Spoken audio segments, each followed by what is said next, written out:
How to record a voiceover on Instagram Reels. In this video, I'm going to show you how you can simply record a voiceover on your Instagram Reel.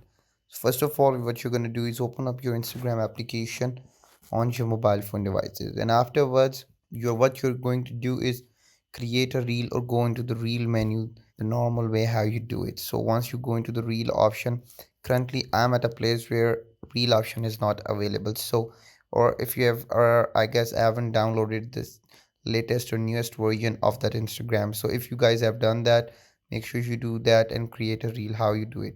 So once you go into the reel option and you're creating a reel, just go into that.